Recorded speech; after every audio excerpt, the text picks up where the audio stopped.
Hello, good evening, and welcome to episode 47 of the Organist Entertains from here at Bellshill Central Parish Church.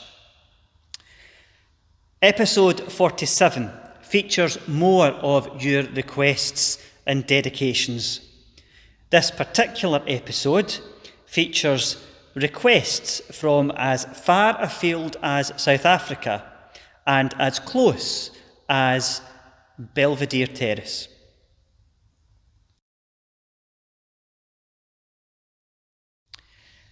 Before I begin, I wish to make mention to our upcoming 50th golden episode of the Organist Entertains. For that special episode, I am looking for your help. Please get in touch. Send me an email, a WhatsApp, or record a little video with a message.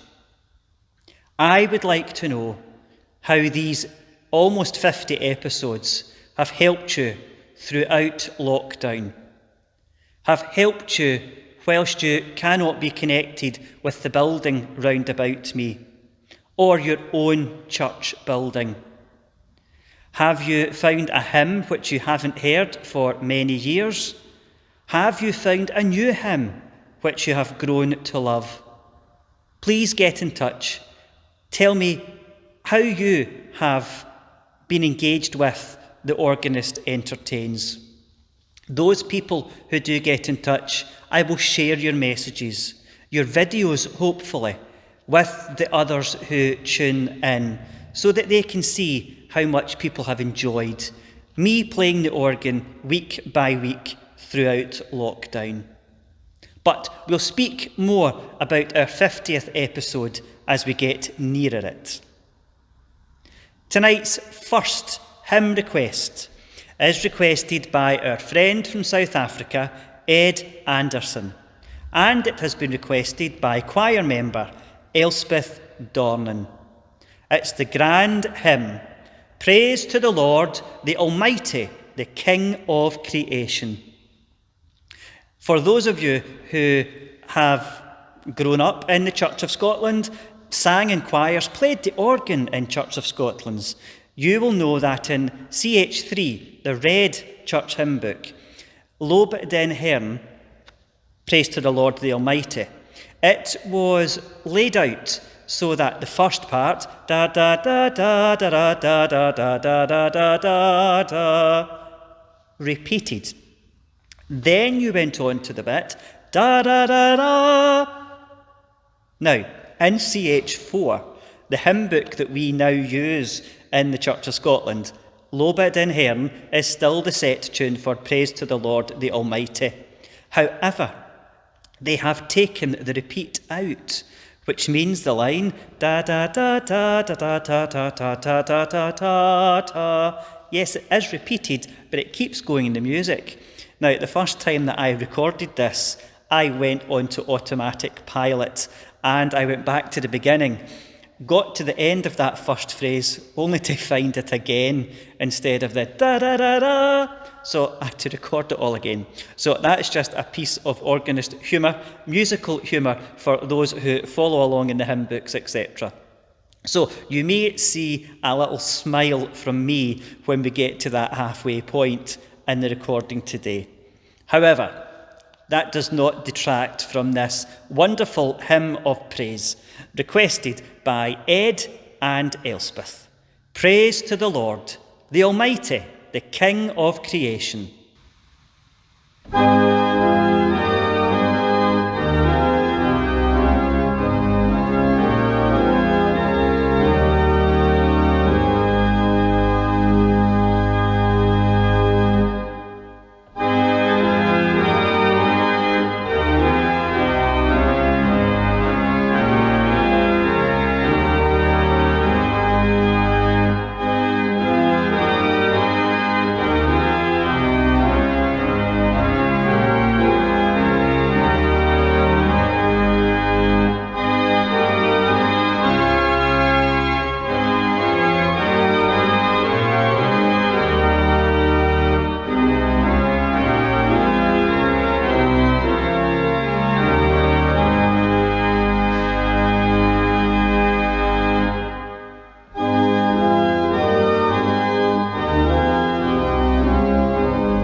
Our second hymn request tonight comes from Mark Nightingale, an organist from Hyde.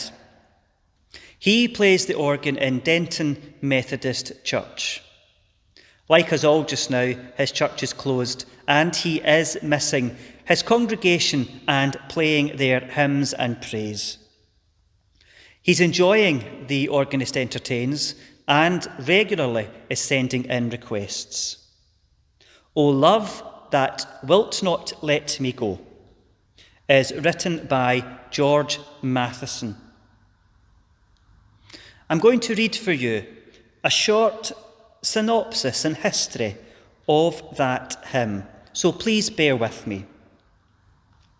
Many hymn writers say that they struggle when composing a hymn text, revising and tweaking it until the metre and choice of images are exactly right. Others conceive the hymn as a whole and transmit it to paper as quickly as they can write it down. In the case of O Love That Wilt Not Let Me Go, a mystical experience inspired the creative process. George Matheson provides us with an account of the origins of one of the most beloved hymns from the late 19th century. His words: "My hymn was composed in the manse of Ynellyn on the evening of the 6th of June, 1882. Something happened to me, which was known only to myself, and which caused me the most severe mental suffering. The hymn was the fruit of that suffering. It was the quickest bit of work I ever did in my life. I had the impression rather of having it dictated to me by some inward voice than of working it out by myself. I'm quite sure that the whole work was completed in 5 minutes, and equally sure it never received at my hands any retouching or correction. I have no natural gift of rhythm. All the other verses I have ever written were manufactured articles. This came like a dayspring on high, and I have never been able again to write more verse in the same fervour." The hymn, it was published in 1882, whilst he was still in Ynellyn, Argyllshire. Though some have speculated, we are not sure of the cause of his intense suffering that led to the composition of this hymn. Though nearly blind at the age of 18, Matheson became a brilliant student at the Glasgow University. He never married, and his sister learned Greek, Latin, and Hebrew to help him through his theological studies. She also helped with his pastoral responsibilities. The tune, St. Margaret, written by Albert L. Peace, well-known Scottish organist of the day. It was written at the request of the Scottish Hymnal Committee. And according to the composer, the tune came to him as quickly as the text had came to Matheson. "After reading it over carefully, I wrote the music straight off," he said. And many say that the link of the words is so the music. So the hymn, which means a lot to many for so many different reasons, is O Love That Wilt Not Let Me Go. It's a hymn which is often associated with funerals and memorial services. I know that it may upset some people, but that link with the hymn and the music means that it has a deeper meaning. I remember in a choir that I sang with, we sang a version of O Love That Wilt Not Let Me Go. Not to this music, but to another setting. And when we got to the last verse, we were stopped, because we all sang it as if it was the hymn. And I try and impart that to the choir here at Bellshill Central, if we ever sing it. So the last verse is, O cross that liftest up my head, I dare not ask to fly from thee. I lay in dust, life's glory dead. And this is where the punctuation brings a whole new meaning to that last verse. And from the ground there blossoms red life that shall endless be. Instead of us singing, and from the ground there blossoms red life that shall endless be, I like to take out that last comma. And from the ground there blossoms red life that shall endless be. So you now know a bit of the history of the words, O love that wilt not let me go, and the tune of St. Margaret. We now have, O love that wilt not let me go.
Our third hymn tonight has a similar theme in one of the verses as our last hymn. The hymn, first of all, is Lord of all being, throned afar. This hymn has been chosen with our eldest member here at Bellshill Central in mind. Mrs. Betty Toll is our oldest member, our oldest elder as well. And she loves the hymn, Lord of all being, throned afar. It is, of course, set to the tune of Ombersley. There is a verse in here that talks about a rainbow, and that is why I chose it to come after O love that wilt not let me go, because it too talks about a rainbow. Mrs. Toll no longer was able to come to church before we entered lockdown. However, for many, many decades, she faithfully came to church, week by week, sitting and standing, praying and singing. And I remember round about 5 years ago, when the organ here at Bellshill Central had some refurbishment work done, we dedicated the organ at a Sunday service, and Betty Toll was asked to unveil the console at the start of the service after a prayer of dedication. So the organ and the music here in Bellshill Central Parish Church, I know, means a lot to Mrs. Toll. And so we have your favourite hymn, Lord of all being, throned afar.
Our fourth hymn tonight is a request of our church treasurer and choir member, June Cook. It is the children's hymn, I Love to Hear the Story. It's featured in many hymn books, and it has been set to more than one tune. And tonight we explore 3 tunes which it can be sung to.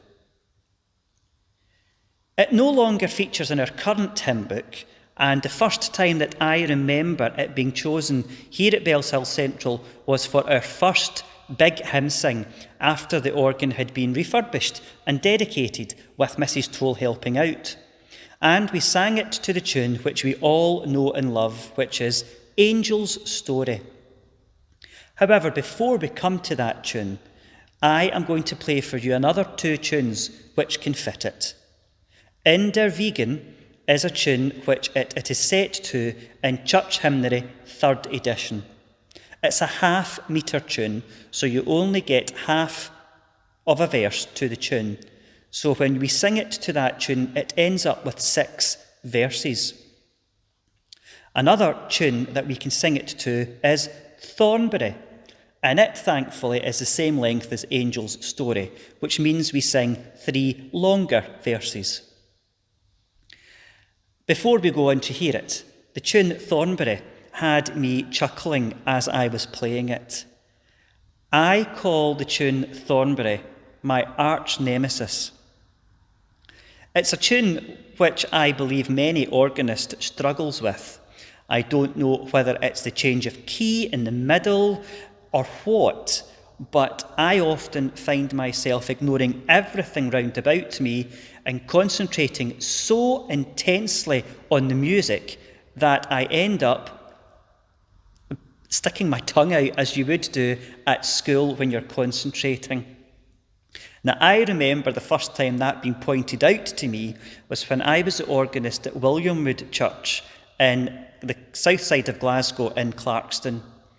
A friend here of Bellshill Central, the late Betty Patrick, pointed out to me, "Do you struggle with that tune?" To which I said, "Constantly. If I take my eyes off the music, if I listen to anybody singing, I just seem to lose the place, it all goes to pot, and it just all comes to bits." So apparently I was sitting perched on the edge of the organ bench, biting my tongue, concentrating so much.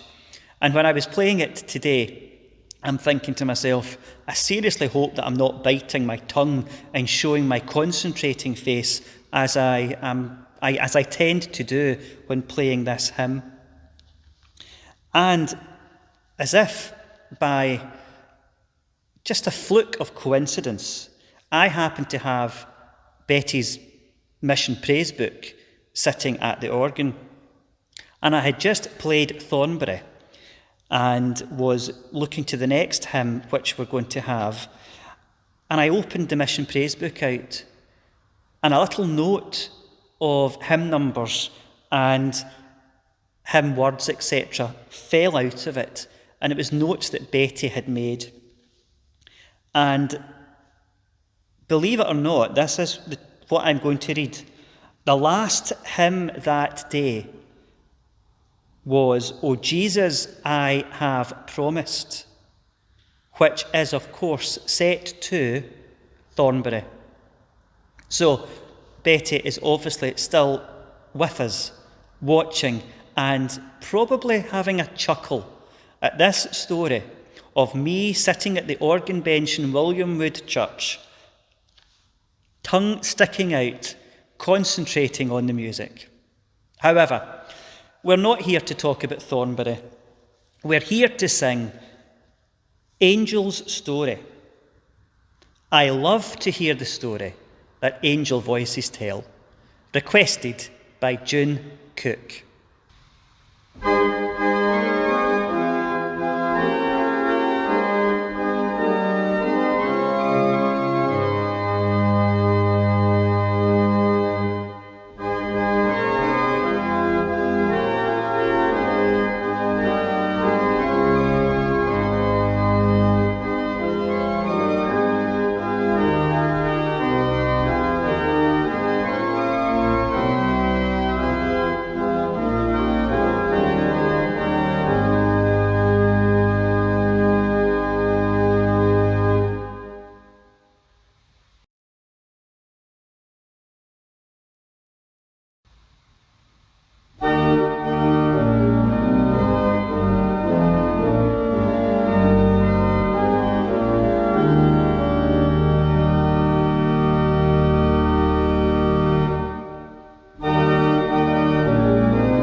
For a slight lull in proceedings, we move away from hymn requests, and we have a request for a piece of music played on the organ. The request comes from Anne Maguire, who is requesting the Meditation from Thais by Mezzane. It's for her husband, Colm, who has been in hospital this past week, and we do hope that you are making good progress and are home soon. It's a beautiful, reflective and airy piece of music with a floating melody which will encapture your imagination. It's one of Colm, her husband's favourites, and she says she's getting soppy when she says this, but perhaps it's because he first heard her play it. Thank you, Anne, for requesting such a beautiful piece of music and for such a lovely reason for requesting it. And we do send both you and Colm good wishes. Meditation, Mezzane.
Our next request is a double request.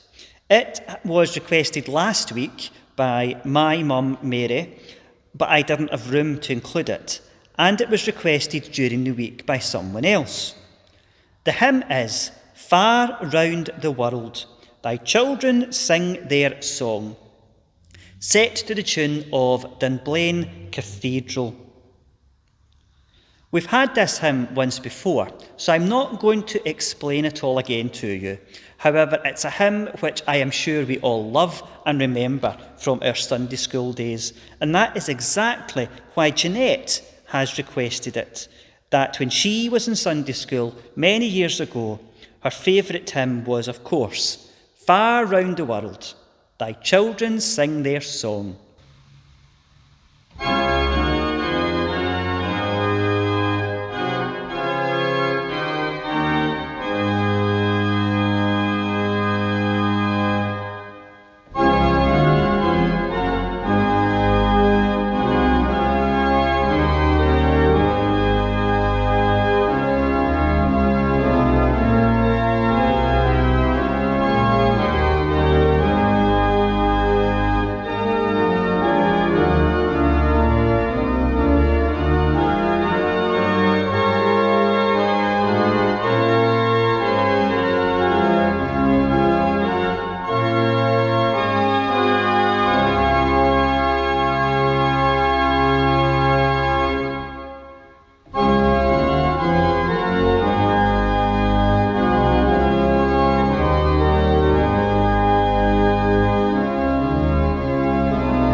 Straying away from our hymn requests again, we have a request from John Hume, our friend from Craiglockhart Parish Church in Edinburgh.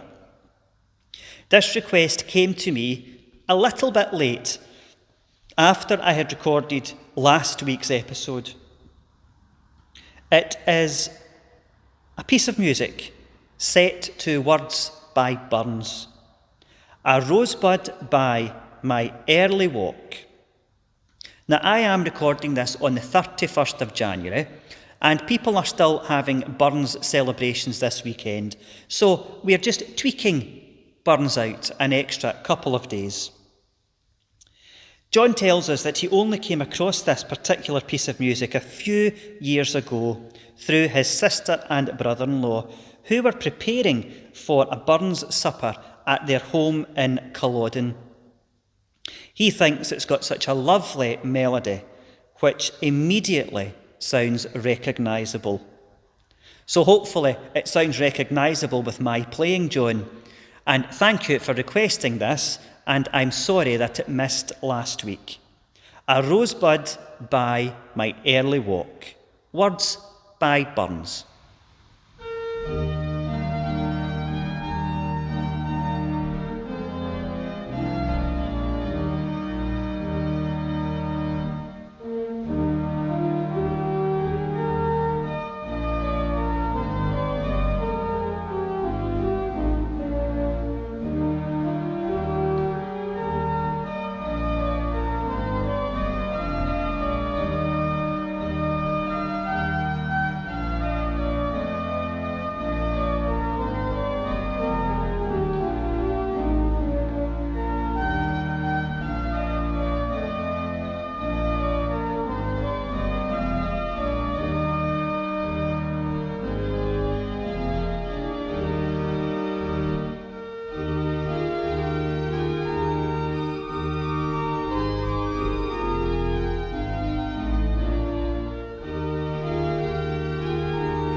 Our next hymn request is the second request this evening from Ed Anderson, our friend in South Africa who has links with our minister here at Bellshill Central, the Reverend Kevin De Beer.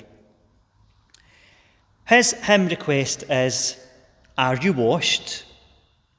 which isn't something that your mum would tell you as you were heading out to school, trying to not let her know that you hadn't been in the shower or the bath. It is, are you washed in the blood, the soul-cleansing blood of the Lamb?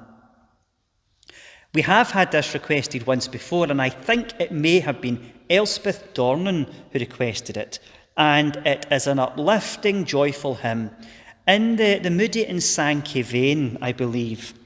Have you been to Jesus for the cleansing power? Are you washed in the blood of the Lamb?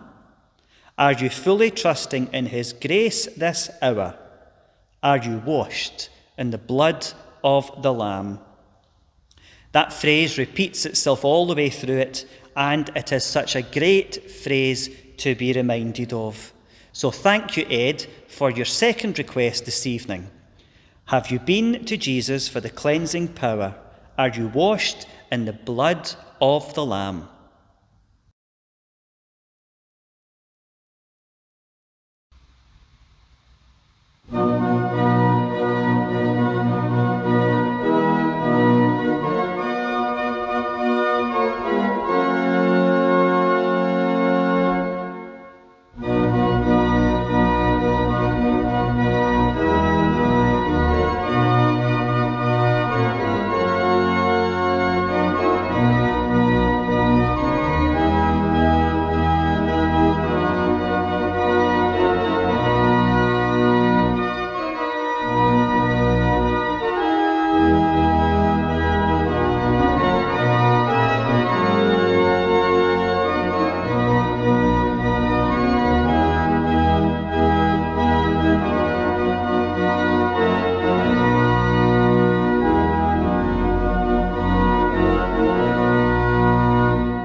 Continuing on with our requests, we have the second request from Jeanette Boyd. It is a hymn based on Psalm 130, Lord from the Depths. It's found in the current hymn book CH4 at number 87 and is set to the tune of Martyrdom, I believe. Jeanette tells us a little bit of why she has requested it. Psalm 130, Lord from the Depths. I really enjoy the Psalms and have very happy memories of singing Psalms in Ballantor United Free Church in Ross-shire, where she spent holidays for over 40 years. There was no accompaniment, and they were led by the precentor. Coming out after church and looking over the Moray Firth was just magical, she says. Jeanette sings with the choir at DL St Andrew's Parish Church, our neighbouring parish in Motherwell. And prior to lockdown, they were practising a modern, up-to-date version of this psalm by Stuart Townend and Keith Getty, which, of course, was brought to an abrupt halt. So Jeanette hopes to be soon back in her choir, learning the up-to-date version of this version of Psalm 130. But tonight, we have the metrical version, Lord from the Depths. Thank you, Jeanette.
We're now in the home straight. We have our final three hymn choices.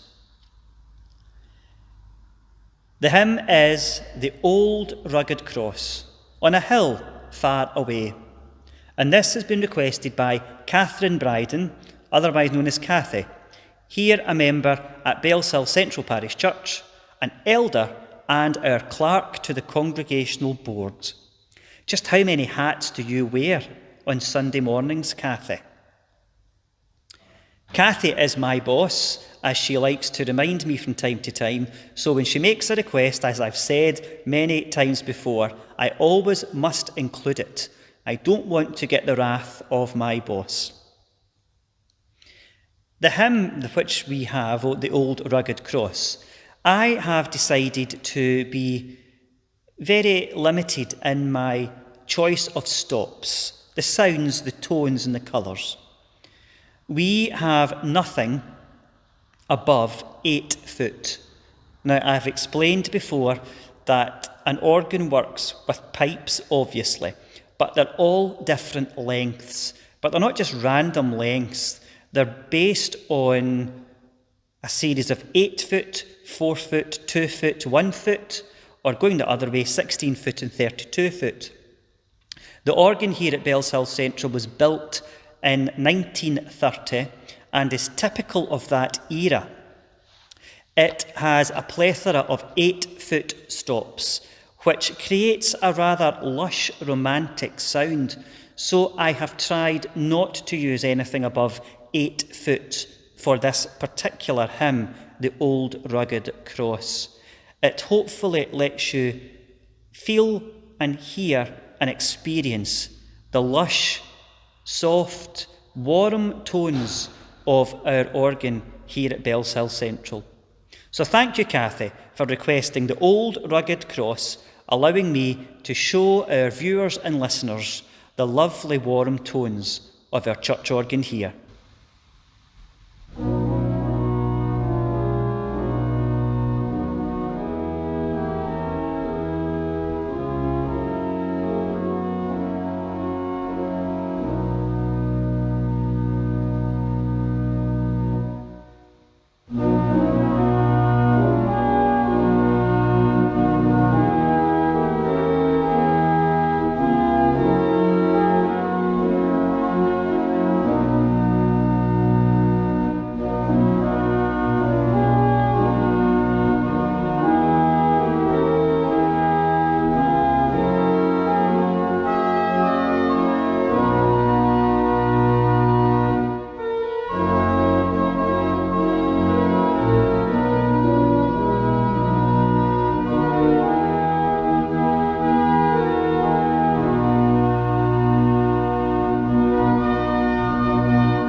Our penultimate request comes from Elspeth Dornan, choir member at Bellshill Central. It's simply entitled Little Birds. It's set to the short tune called St Aidan. It's found in Church Hymnary 3rd edition in the Times and Seasons section. She was flicking through one of her many books at home and thought it was very relevant as we look back over the winter past, still experiencing some of the chills and frost and snow that winter does bring us, but looking forward to the spring, which is round the corner. And I'm sure for many that, as well as looking forward to spring and brighter, nicer weather, we're looking forward to the change in the season that's going to bring some normality back to things as the COVID-19 vaccines are distributed and received. So, Elspeth, we have this beautiful little short hymn, Little Birds.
Our final hymn choice tonight is a hymn requested by our session clerk, Stanley Cook.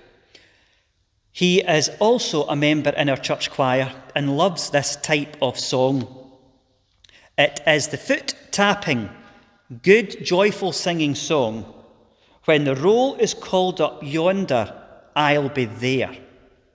However, I got a little bit confused because I was flicking through the hymn book looking for "When the roll is called up yonder" and forgetting to myself that that actually isn't what it's called. It's called "When the trumpet of the Lord shall sound." So we have the trumpets blasting in our final request tonight. So sing up, Stanley, because you've got your hymn choice. And I do hope that you're practicing for virtual choir, because I'm going to be coming asking you.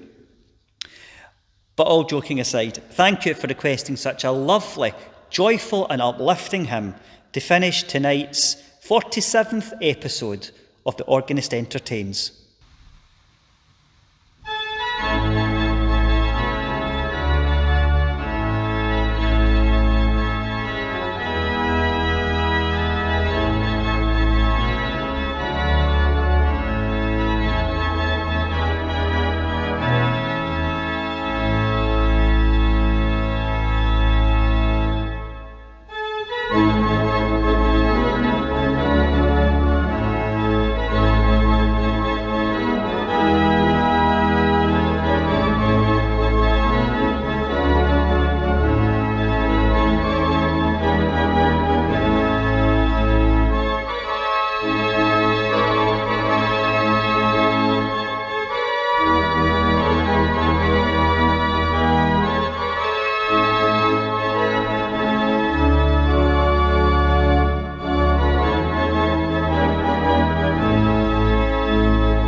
Finishing tonight, we have a piece of organ music which I know many people here at Bellshill Central enjoy and love.